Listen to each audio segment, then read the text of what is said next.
All right, let's go ahead and open up to John. We're in a woman caught in adultery. This is the part 2. We're going to finish tonight if it kills me. So put your seat belts on. And the way we're going to open up, is, like in those TV shows where you start watching the TV show and they show you the ending. So you see the end, you don't really know what's going on. Someone's trapped in a jail cell or something, or in some bizarre situation. You don't know how they got there, and then it stops, and then it says 2 days earlier, and then that's the rest of the show, and it ends with that same scene. Well, that's kind of what we're going to do today. I want to go through this account, pointing out some things, but what I want to do is look at the end first, where we're going first. And where we're going is going to be reaches this high point in verse 7. In verse 7, John 8, verse 7. So when they continued asking him, he lifted up himself and said unto them, He that is without sin among you, let him cast the first stone, cast a stone at her. And so we have to remember, we don't do it, not we, us here in this room or your room or in this Zoom conference, not we in this assembly, but we as in Christians as a whole don't really know our scripture, so that phrase doesn't really mean anything to us. But I just want to point out, this is what I was talking about earlier, I want to go to the end so that we can go back to the beginning and work our way back to the end. That phrase about casting the first stone, it comes from an Old Testament passage that completes a whole instructions about how to proceed with a fair and just and righteous trial. So let's just look at that. I just want to go to that passage first, and then we're just going to leave it there. But I want to have you have this in the forefront of your thinking. Go to what is it? Deuteronomy 13, Deuteronomy 17. I'm sorry, it's Deuteronomy 17, and let's see where he mentions this. Deuteronomy 17. Deuteronomy, I'm in 2 Kings, that won't work. Deuteronomy 17. Deuteronomy 17. And if you begin at verse 2, we're not going to read through this now because we're going to come back to this part. But starting in verse 2, as you go down through verse 7, he's going to tell you what's needed when it comes to somebody found guilty or sentencing someone to be guilty. Here it's talking about idolatry, any breaking of the covenant. Adultery would fit that category. And he's going to go through and show you what you need to have a fair trial.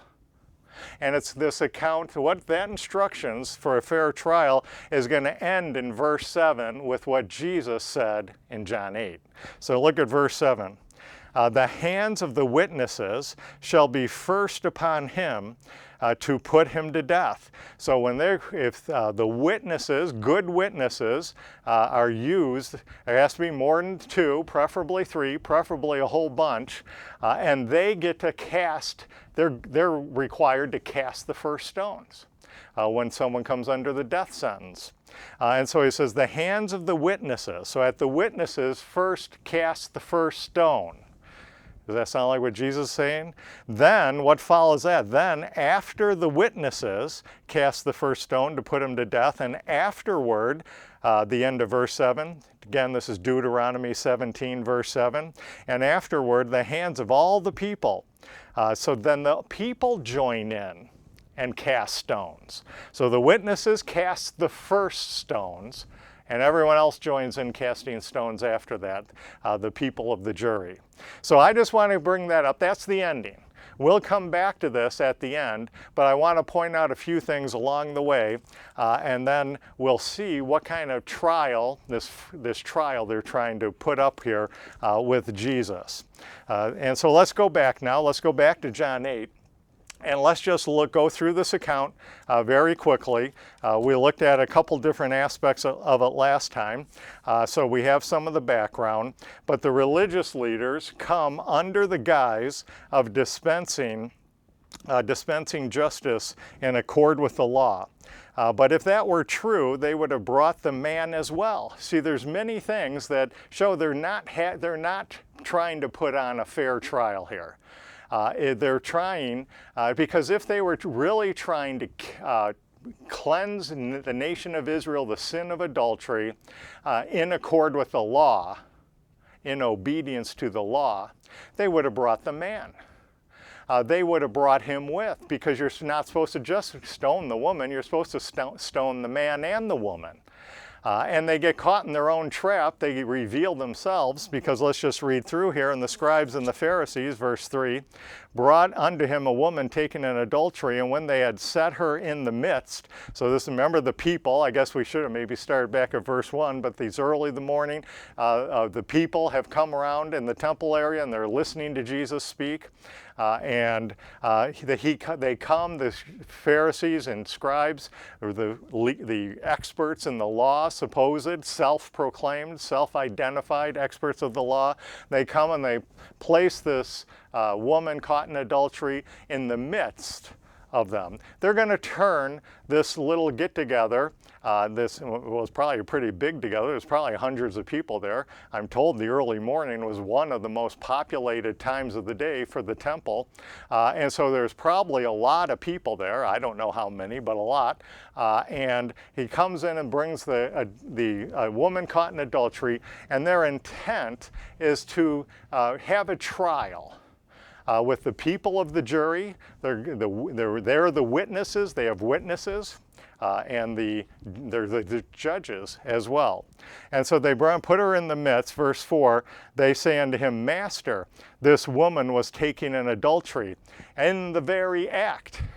See, now in that very statement, they they expose, I guess would be a better way of putting it, they expose the fact that this is a farce trial. Because if they were really interested in obeying the law and ridding the nation of Israel of the sin of adultery, they would have brought the man. They were caught, let's think about it, in the very act. You know, that means the man was there and the woman was there. And yet there's only a woman here. And of course that opens the door, we looked at that last week, so that opens the door of all these questions. Well, why didn't they bring the man? And maybe John has the answer here if we keep reading. And he said, verse 5, let's just look at that. Now Moses and the law commanded, so they're going to pretend to teach Jesus about the law. This is what the law commanded, us that such should be stoned. But what sayest thou? And so this they said, tempting him. So we have this little aside from the author, John, and he says he's the narrator, and he knows what's in their heart. He knows the real purpose. This isn't a legitimate trial. They're not interested in justice and removing the sin of adultery from the nation of Israel. They are interested, verse 6, they said this, tempting him, that they might have to accuse him. They might have something to accuse him about. They're hoping in some way he'll contradict the law so that they can condemn him and put him to death. The one on trial here, from their intent, isn't really the woman and adultery. The person in trial here is the innocent man, the Lord Jesus Christ, and they're seeking to set him up to entrap him so that they can find something to condemn him for and put him to death. So keep all these things bouncing around your mind about the kind of trial this is. If they wanted to obey the law, they would have brought the man. And if they wanted a fair trial, they wouldn't have ulterior motives. They wouldn't be lying about bringing in the woman as the main motive, when in fact their main motive, according to John, is to condemn an innocent man and put him to death. It's all a farce. It's just a made up, conjured up trial. And so they bring him in. It's just a sham trial because the real motive was to entrap Jesus, an innocent man, and put him to death. And this, once you understand that, and keeping in mind the end of the chain here is going to be casting the first stones. Who cast the first stones that we just read about from Deuteronomy? There's going to be a chain of events now set off from this, about this corrupt and unfair and really illegal and illegitimate trial. because it's all set up for the wrong reasons. This means the trial is corrupt and false. The judges, the ones who contrive this wicked plan, the religious leaders, which therefore are disqualified from this case, because in the law it says priests and judge are to inquire diligently to determine and present the truth. So they're going to be disqualified judges, and we're going to go step by step for this, looking at other passages, and we'll come back to that Deuteronomy 17 passage. So this time go to Deuteronomy 13. Deuteronomy 13, verse 14. Deuteronomy 13, verse 14. And I'm not going through this whole chapter. It's about how to find someone guilty of a sin. Verse 14. And this is what they're supposed to be doing. Then shalt thou inquire and make search and ask diligently. So you're supposed to run a trial to determine guilt when the ones who are judges seek out and diligently determine. What are they supposed to determine? The rest of verse 14. Behold. And you know, when you see behold, it's like a flashing neon sign. It's like, this is the important thing. Behold. It is true.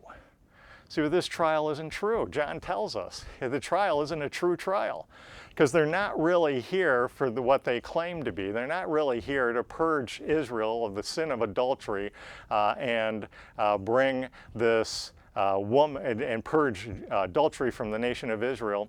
It's really, or to obey the law, it's to condemn an innocent man and put him to death.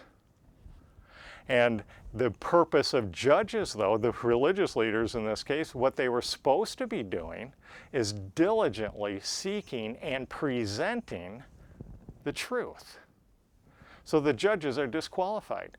They're lying. They're hiding the truth. Their really true reason for having this trial isn't the woman and her adultery. The really true reason for the trial is Jesus, to condemn him and put him to death.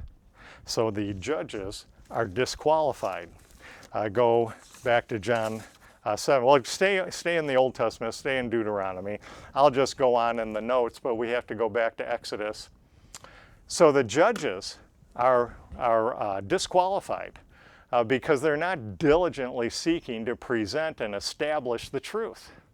They're diligently seeking, they're hiding the truth as they diligently seek to break the law and condemn an innocent man and put him to death. Now we have some false witnesses. And John 7 or John 8, well, of course, it says they were caught in the very act. So there's some witnesses who claim to be there in the very act. Go to Exodus 23. He's going to talk about what makes a righteous or a truthful, acceptable witness. Go to Exodus 23. Exodus 23, verse 1. Thou shalt not raise a false report, put not thine hand with the wicked to be an unrighteous witness. It's an unrighteous witness if they've joined into a plan of these into this wicked plan. If they've joined hands, I'll read the next verse. Thou shalt not follow, a righteous witness won't follow the multitude to do evil. And these false witnesses, so you have judges who have conjured up this whole trial, this whole fabricated trial to catch this woman in the very act. The witnesses who caught them let the man go but brought the woman.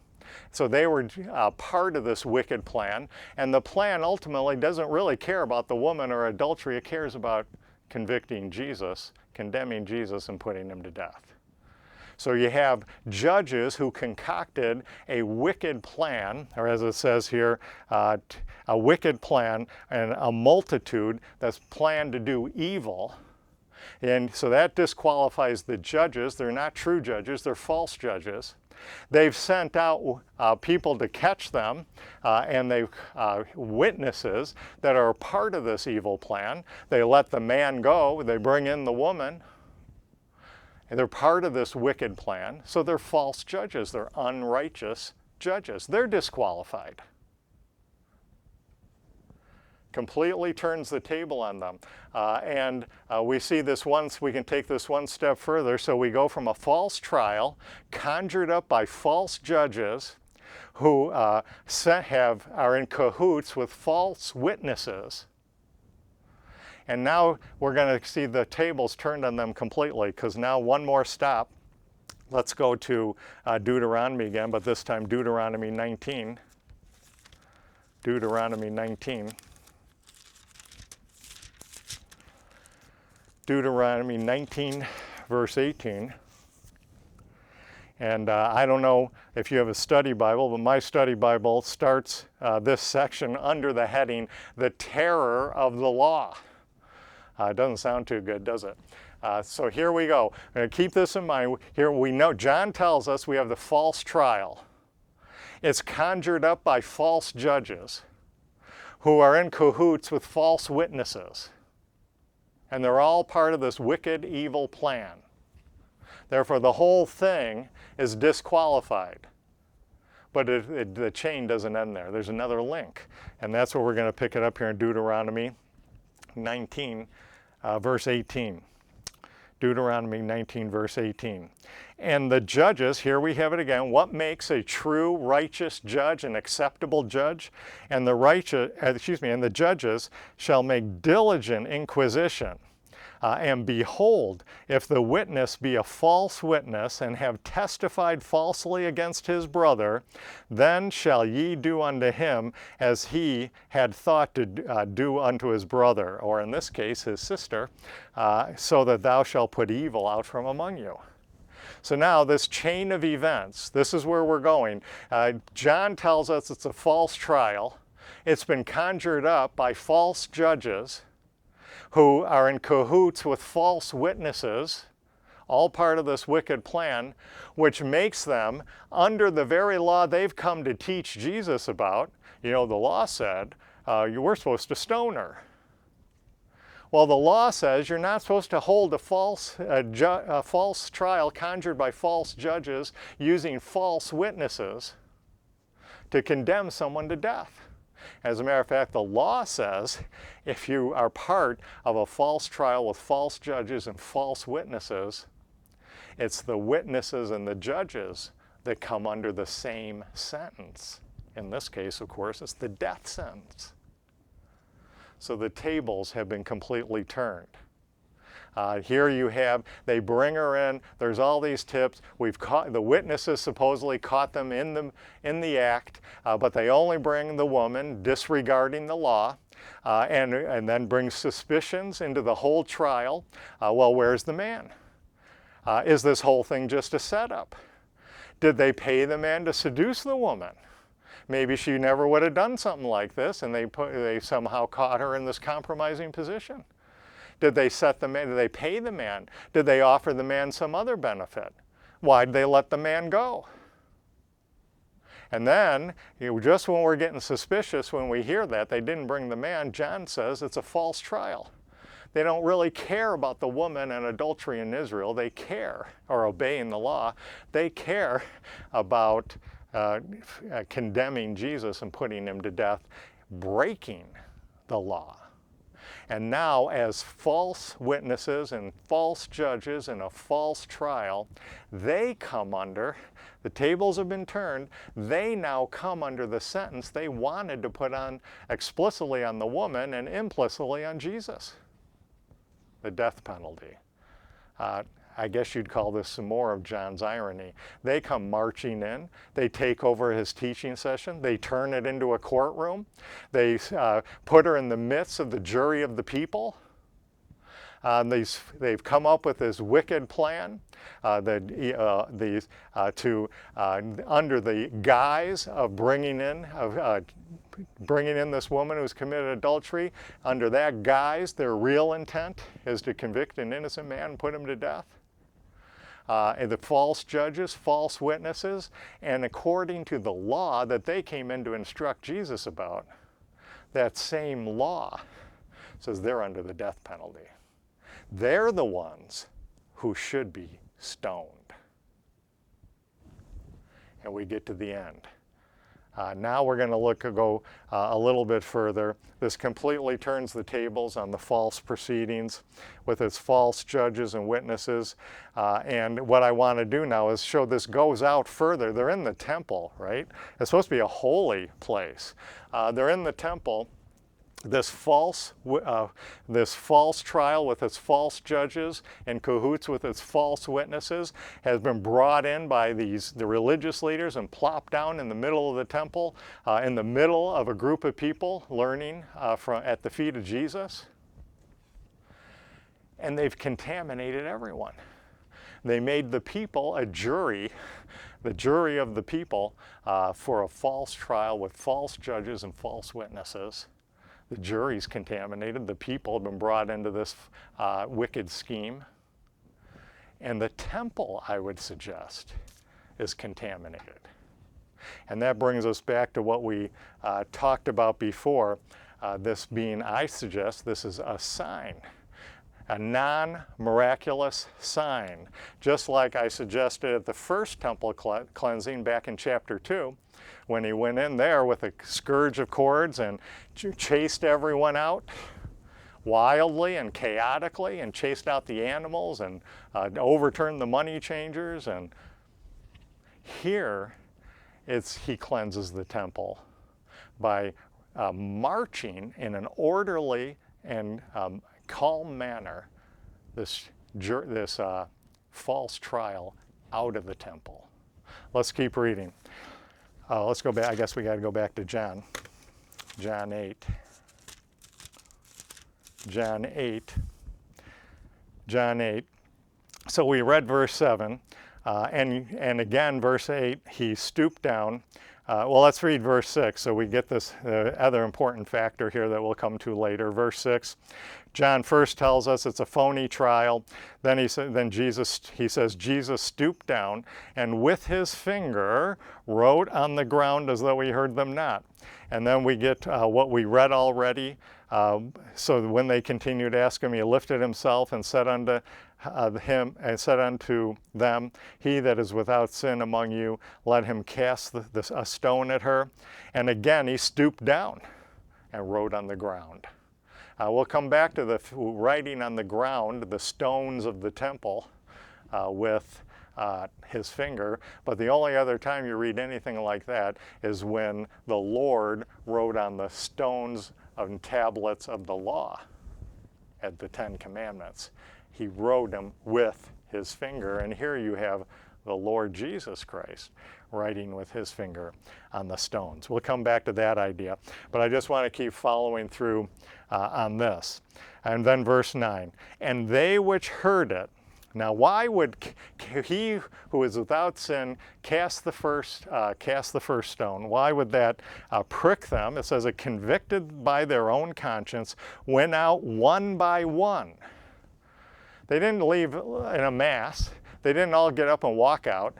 They left one by one. And not only that, it wasn't a haphazard one by one. John goes to the extent of saying, beginning at the eldest and unto the last. Now, whether eldest means there the leaders went first and then the people started funneling out, or literally means the oldest by age to the youngest by age, I don't know. But Jesus now, by writing with his finger on the stone tablets of the temple floor,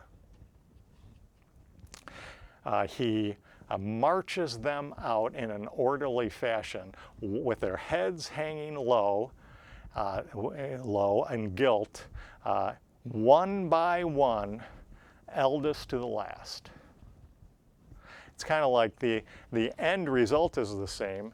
The procedure is different, whereas the first cleansing of the temple, it was done, he was a scourge of cords, and it was wild and chaotic, and he chased them out basically.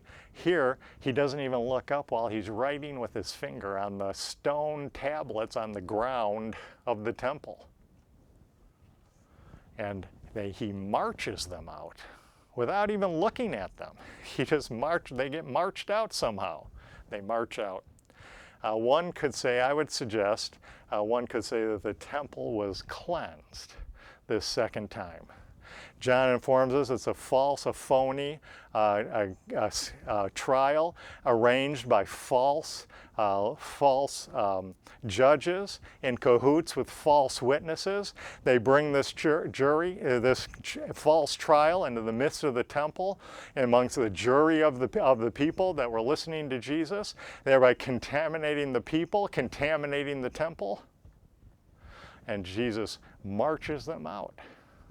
One by one, marches them out. I'd suggest perhaps this is a second cleansing of the temple, in John anyway. When Jesus says, this is, I think, an important aspect of this, when Jesus says that he who is without sin, and it's so important. I think I have another slide on this, so I'll just mention this briefly here, and I think we'll look at it more closely there. Sin. He's not talking about an individual's sins, because it's singular here, so it's not someone's individual sins if you've never committed a sin. It's not, I've read some commentators and they suggest, well, sin singular must be the sin of adultery.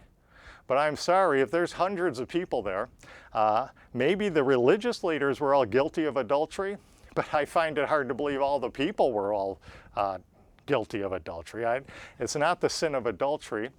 John's sin, in the Gospel of John, when John talks about sin, singular, usually what he's talking about, and he says this clearly, I think it's John 17:3 or somewhere around there, he says specifically it's the sin of unbelief, not believing in Jesus. But that's not really the context here. I mean, obviously these religious leaders didn't believe in Jesus, but that's really not the sin here. What I would suggest, the sin he's talking about here is anyone without any association to this false trial, this sinful false trial. Cast the first stone. See, there's supposed to be good witnesses and good judges in a fair and good trial that would cast the stone. So he totally demolishes this whole trial by exposing that they're all involved in the sin of this trial. It's a mistrial. Even the jury of the people, the fact this trial was brought and made them its jury, are contaminated with this sin. And they all leave, from eldest to the last. He's referring here to when he says cast that first stone, now we're back to where we began. So remember, we began by looking ahead to Deuteronomy 17, verse 6 and verse 7, that is. And so now we're going to go back there because we're there. We looked at Deuteronomy 17:7 and down through that passage, and the ones who were supposed to cast the first stone are the witnesses, and then the people would follow after that in casting the stones. And that's where we began at that last, but there were a whole passage before that that described a fair trial. So now let's go back, and we've worked our way through the chain of events. Now let's go back and read it all in one place in Deuteronomy 17. Deuteronomy 17. All right, and we're just going to, now we're going to read through the passage. I said the second giving of the law, they were in the wilderness for a year. Now they're at the other side, across from the Jordan River, ready to enter the land. Moses is going to go very shortly after this, go off the scene. Joshua is going to take his place. They're going to go into the land and all that. He's rehearsing the law with them. And so let's just begin in verse 2. If there be found, this is Deuteronomy 17, verse 2. If there be found among you within any of thy gates, which the Lord thy God giveth thee, man or woman that hath wrought wickedness in the sight of the Lord thy God, in transgressing his covenant. So no, even if you just kind of for thinking purposes, narrow that down to the 10 Commandments. Now Moses here is going to immediately go on to idolatry. Let's read the next one, verse 3. And hath gone and served other gods and worshipped them, either the sun or moon or any host of heaven, which I have not commanded thee. So now he's going to bring up the sin of idolatry. But breaking the covenant, any man or woman that breaks the covenant, or in our case, in the case of adultery, any man and woman who breaks the covenant would fall in this category as well. And as a matter of fact, we could go a step further because remember, what has to happen before someone commits adultery? Well, Jesus tells us in early Matthew there, in the Sermon on the Mount, you have to covet, you're going to be coveting in the heart. Coveting precedes adultery. Coveting precedes it. Like with David and Bathsheba, coveting precedes it. And you know what Paul tells us coveting is? Idolatry. Colossians 3, I think verse 3, Ephesians 4, verse 5, I think, or somewhere around there. So Moses is going to zero in on idolatry, but adultery involves coveting, which is idolatry. That's my point. So we have the same setup here that would be for idolatry as breaking the covenant. Verse 4, and it be told thee, and thou hast heard of it, and inquired diligently. Notice it's inquired. What are the judges supposed to do? They're supposed to inquire diligently, which means they shouldn't, in John 8, they shouldn't have let the man go. If he somehow escaped, although I don't know how he could if you're in a small room caught in the act, but then they should have found him before they did this. They should have brought him in. And if it be told thee, and thou hath heard of it, and inquired diligently, because you can't know the full story without the man. If this is a setup, as John tells us, then did they pay the man to compromise the woman? What's going on there? So you have to bring the whole thing in. You have to judge diligently. That's the of a true judge judges diligently, inquire diligently, and behold, there we have our flashing neon sign again. It be true, and if you find out, perchance, bold, like it just comes out in flashing lights, you can't miss it. It's true. And the thing is certain, that such abomination is wrought in Israel. So that's the sign of a fair and righteous and uncorrupt, a true judge, a right judge. He diligently inquires after the truth. The judges, the religious leaders, the ones who came up with this scheme in John 8, aren't diligently seeking the truth. They're seeking to cover the truth. And as they try to entrap an innocent man, put him to so they can condemn him and put him to death. So for a fair trial, you have to have right judges diligently seeking the truth. Now we go a step further. Verse 5, then shalt thou bring forth that man or that woman which have committed the wicked thing unto thy gates, even that man or that woman, and shall stone them with stones till they die. That's what the religious leaders marched into Jesus's group here in the temple and said, basically, right? Verse 6, at the mouth of 2 witnesses or 3 witnesses, and of course now we realize those are good witnesses. Those who are aligned with good judges who are diligently seeking the truth. Judges and witnesses who are righteous and fair and truthful. Not part of a wicked plan or an evil false trial, but part of a fair, truthful trial. And it says in verse 6, and at the mouth of 2 witnesses or 3 witnesses, and those would be good witnesses, shall he that is worthy of death be put to death. But at the mouth of 1 witness, he shall not be put to death. Even at the mouth of 1 good witness, you can't put him to death. Well, in John 8, we have no good witnesses. So obviously, they couldn't be put to death. They don't even have 1 good witness, because their witnesses are in cahoots with the evil judges who come up with this wicked plan. The whole trial's a farce. The whole trial is unfair and is not legal by the law. Now let's go ahead and read. Now we get to Jesus. So in order to have a fair trial, especially one with a death penalty, you have to have fair and good judges who diligently seek the truth. And if all other reasons why it would not be truth have been ruled out, and that behold, it's the truth, through true witnesses that can't be denied, they're good witnesses, then you have a fair trial. And then they, verse 7, here we are where we began, the hands of the witnesses, the good witnesses, in a trial where there's no doubt about the guilt and the worthiness of the death sentence.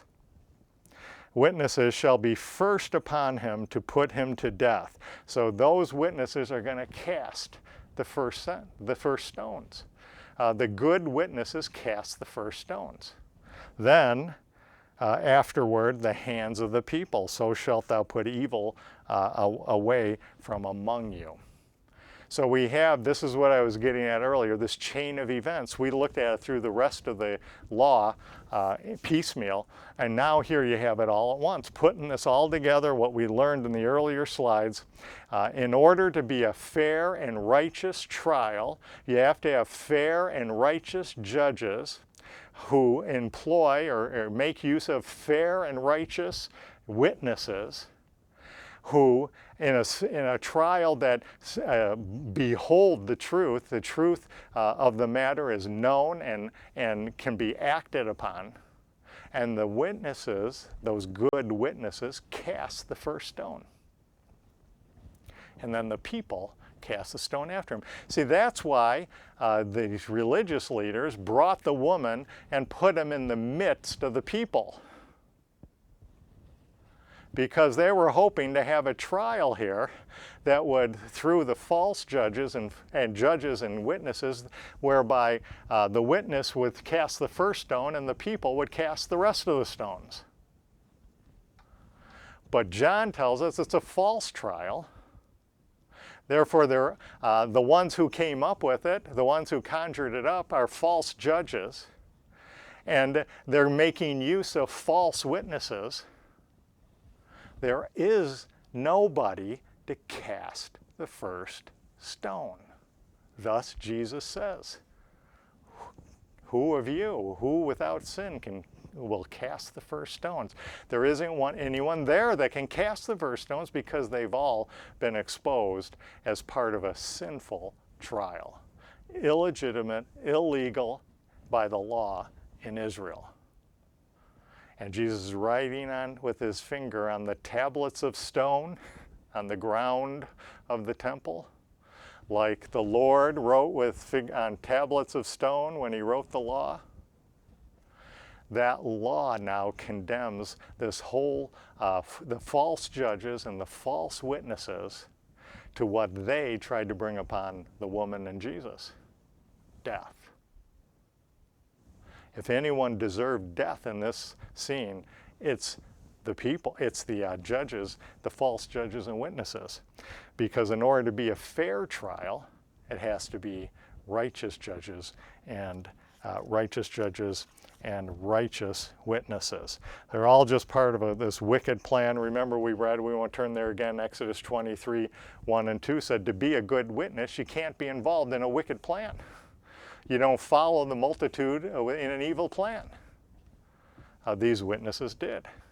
So they're disqualified witnesses, disqualified judges. It's the whole trial is disqualified. And Jesus said, who is without sin, who isn't associated with this sinful trial, isn't involved in this trial, hasn't been contaminated by this sinful trial, cast the first stone. But it's already been exposed. There are no good witnesses or judges, so there's no one to cast the first stone. Because the people don't do it till after the witnesses. And if there are no witnesses or judges to do it, then there's no one to do it. And they get filed out. All right, So hopefully this is, my presentation of this is making some sense as we follow through this chain of events here. And the reason why I'm taking some time to go in detail is because this is, most Bibles leave this out of their Bible. I think, I didn't check, so I don't know, but I think unless you have a King James Version or a New King James Version, I think all the other versions don't even have this passage in it. And even most, if you have a reference or a study Bible, a lot of them will say, even in a King James and a New King, that this passage doesn't belong here. Because no one knew what to do with it. No one knew what to do with it. And I'd suggest it has a pivotal role as we go from John 7 to John 8 that we'll see in the rest of John 8. And it's especially important when it's recognized as a sign. Not a miraculous sign. That's the problem with our King James Version, because in John they translate the underlying Greek word for sign as miracles, which indicate supernatural activities.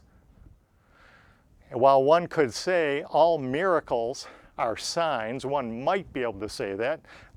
You might be able to argue it doesn't say that, but let's just say it does. All miracles might be signs, but all signs are not miracles.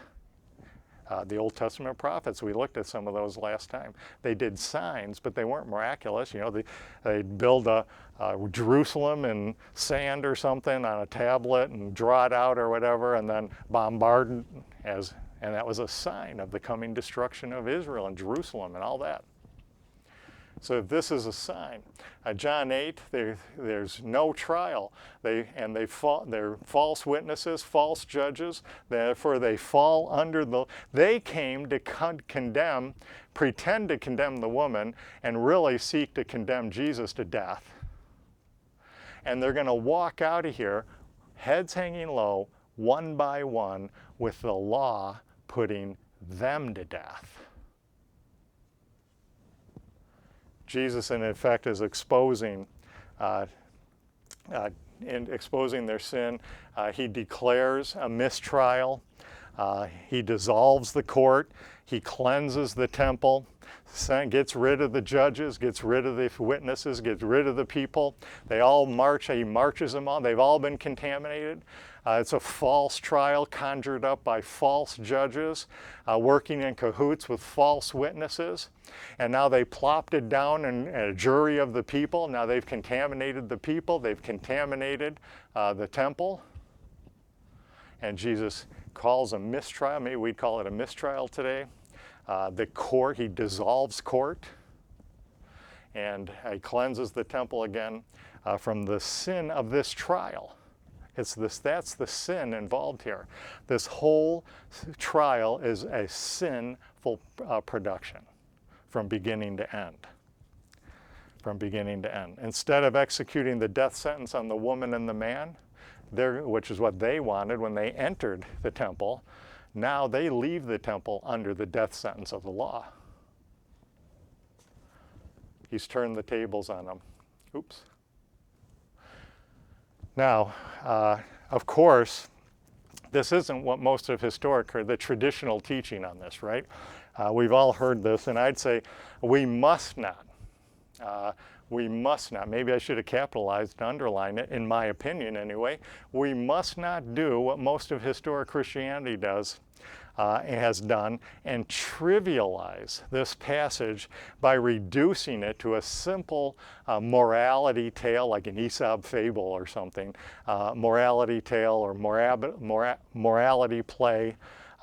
His point here is not, we're all sinners, we all commit sins, so we shouldn't judge others. We should be humble and not judge others. That might be good biblical advice, but it's not what this passage is about. This passage, these people aren't leaving because they had individual sins that they couldn't cast a stone on a woman who also committed a sin. And if that were the case, if you had to be sinlessly perfect to carry out the law never would have even done sporadically as it was done in their history. That's not the point here. This is not, shouldn't be trivialized to that. That's just to throw away God's word and put in man's wisdom and traditions. The sin here in context is not the plural general sins of individual people. The sin here, at least not primarily, we mentioned this early. John uses the singular for sin and with reference to the sin of unbelief. And I said earlier, of course, they obviously don't believe in Jesus, but that's really not the sin Jesus is talking about in the context of this false, sinful trial. And some commentators say it's the sin of adultery. And I'm like, okay, and they go on to explain about how the religious leaders of that day, and you see this in the Sermon on the Mount, right? When his discussions about what the religious leaders have done to ruin marriage and bring adultery into the lives of Israelites by the way they're set up. And evidently a lot of these religious leaders did have mistresses on the side, and even if you said that all the religious leaders there that was true of, which I doubt that to begin with, but even if you said that, you still got the hundreds of people that are marched out one by one behind them or with them. I doubt all of them had the sin of adultery. So it's not the sins, it's not these people's individual sins per se, nor is it John's sin of unbelief. Although that's the root problem here, but that's not the context of what he's talking about. And it's not the sin of adultery. The sin here is participating in this false trial as witnesses who have been brought into its wickedness. And again, the people had nothing to do with this, but the minute the leaders brought the trial and set it in their midst to make them a jury of the people, they're the jury of the court now. And they expose them to false witnesses and false judges who came up with a wicked plan for a deceptive false trial, and they brought them into the midst of it, thereby polluting them and polluting the temple. The sin is the sin of this trial, this phony trial. And he says, whoever here is not associated with this sin with regard to this trial, which is going to rule out the false witnesses, the false judges, the religious leaders that contrived all this, cast the first stone. And what did we learn in Deuteronomy?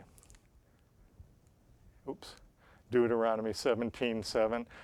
The ones who cast the first stone are good witnesses, reliable, truthful witnesses and judges.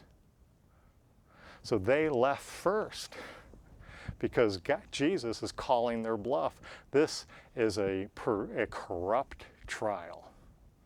And by quoting, it takes them back to that passage in Deuteronomy 17 that explains what a fair trial is. And this trial going on in John 8 is anything but a fair trial, and we know that 100% certainty because of John's aside here in verse 6. This they said, tempting him, that they might have to accuse him.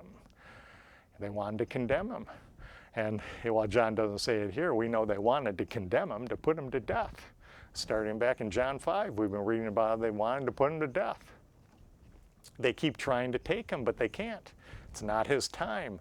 It's not his time yet. So the sin here, Jesus, when he says, you without sin, cast the first stones, it's not some morality tale about, it's not good to accuse others of sins when you commit sins. It's the sin of this trial. Anyone not associated with the sin of this trial, who's a good and truthful witness and a good and truthful judge in a fair trial, cast the first stone. And they were convicted in their conscience, and by their own conscience went out one by one, beginning with the eldest. I'd suggest maybe that's the religious leaders, eldest in the sense of leaders, and then everyone else followed out. Because the people didn't cast any stones until after the good judges and witnesses cast the stones. But they've been exposed as unrighteous judges and witnesses. And their plan, they've concocted this plan of evil. This whole thing is a concoction, and they plan this plan of evil. They have brought in false witnesses who assisted them, and a false jury of the people. They've dragged the people into this in the middle of the temple, and they were brought in by the religion, and they contaminated the temple. Therefore, Jesus declares, if we want to use modern terminology, mistrial. He dissolves court. And the court dissolves. So I'd suggest, as a sign, this account points to the nation of Israel, which is historically was characterized as an unfaithful, adulterous woman or harlot. And it's the sign. You know, a sign has two major components. On the one thing, the main character, whether it be the lame man or this adulterous woman, the main character represents some aspect of the fallen state of the nation of Israel. With the lame man, it was representing that the nation of Israel is utterly lame, powerless to accomplish anything that God needs it to do in order to be his own great and holy nation. They're completely powerless, impotent. He has to do it for them. And I would suggest what this account of the adulterous woman in John 8 points to as a sign. She stands for what has been characterized as the adulterous nation of Israel. And we can just look at that. The second thing, so the main character points to some state of fallen Israel, the ruined condition of the nation of Israel. And then second, of course, a sign signifies something. And here we'll look at what a sign signifies, what it points to, what it signifies at the end. So let's just go look at a couple passages with regard to the first aspect. This woman represents the ruined state of the nation of Israel. And again, we're just going to look at a couple things here. I guess you could go to Hosea. The whole book is written about Hosea going out and getting a wife that's a harlot. And she commits adultery, a harlot, adulterous woman. Go to Habakkuk. I'm in Habakkuk. That won't work. We need Hosea. Hosea 1. Hosea is right after Daniel, if that helps.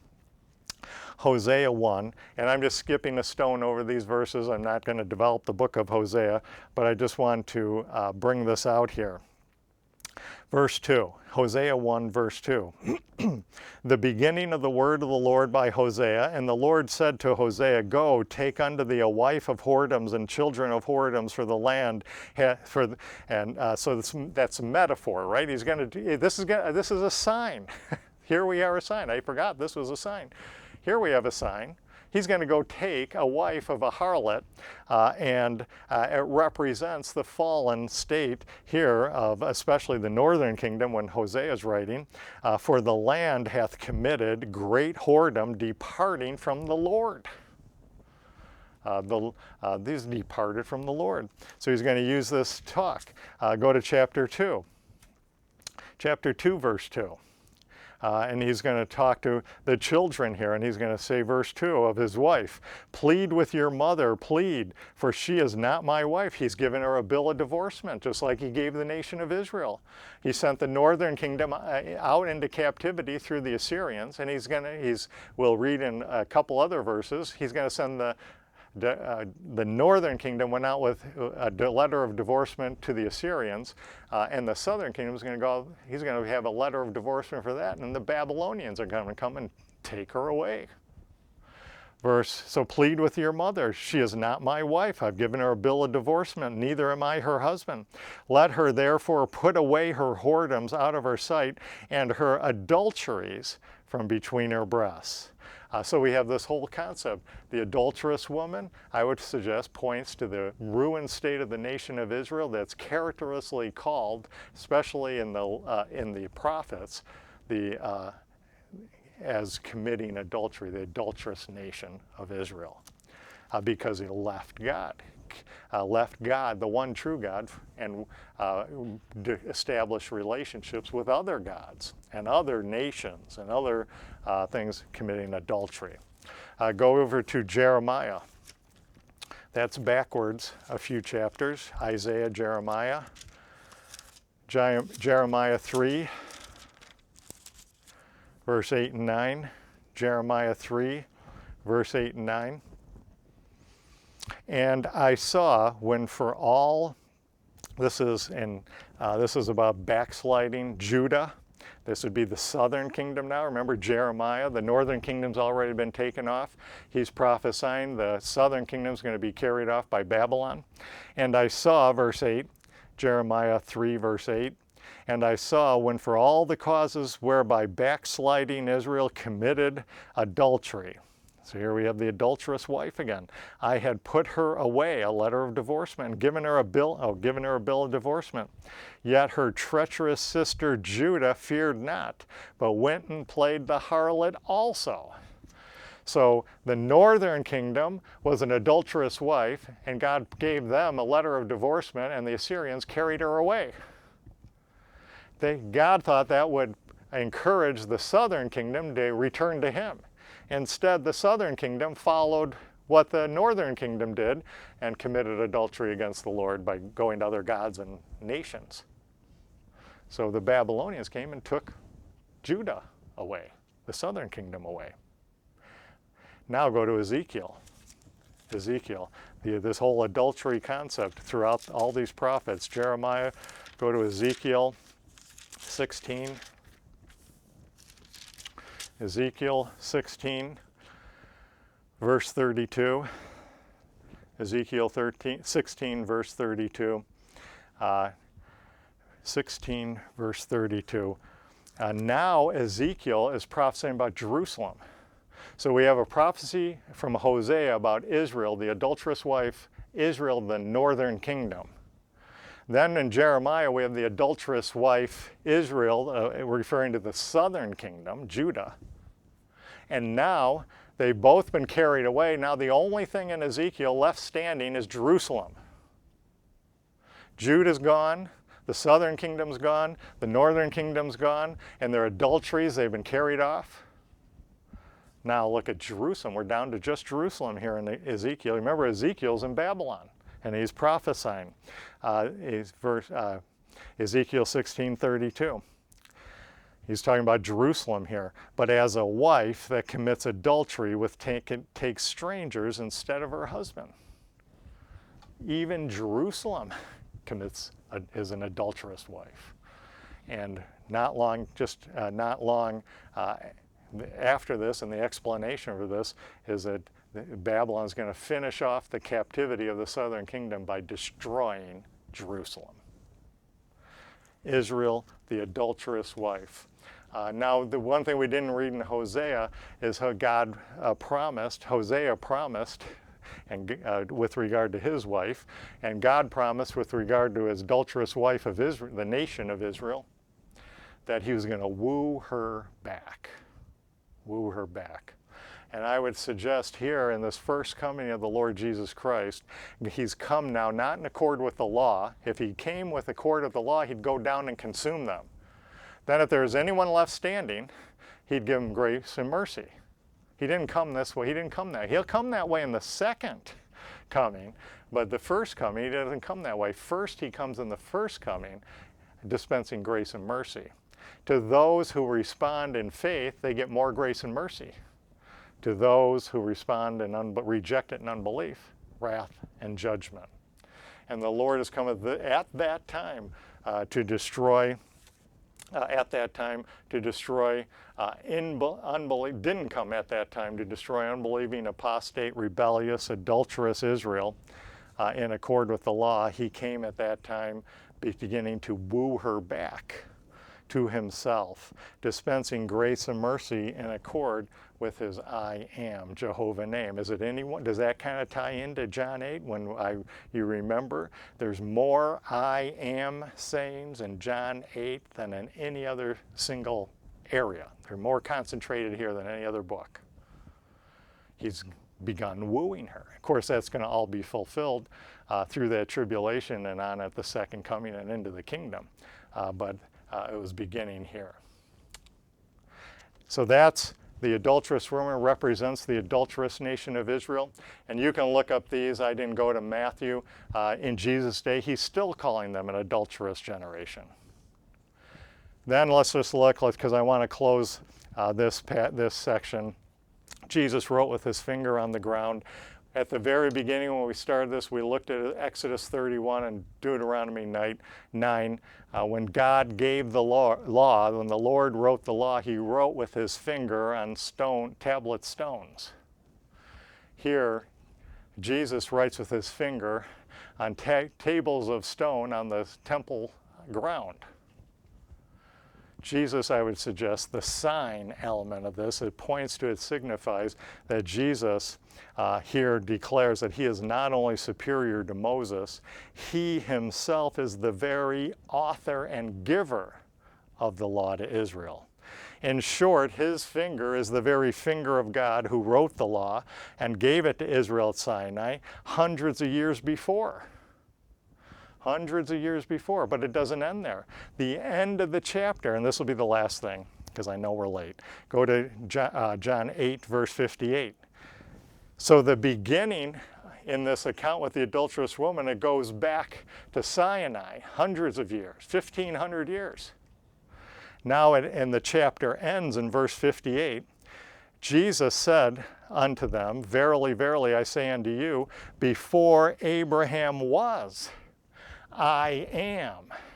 So in this chapter alone, we go back to Sinai 1,500 years, back to Abraham 2,000 years, and back to eternity past. And then we have the Lord Jesus Christ dissolving this sinful trial and establishing and declaring who he is. Let's close with a word of prayer.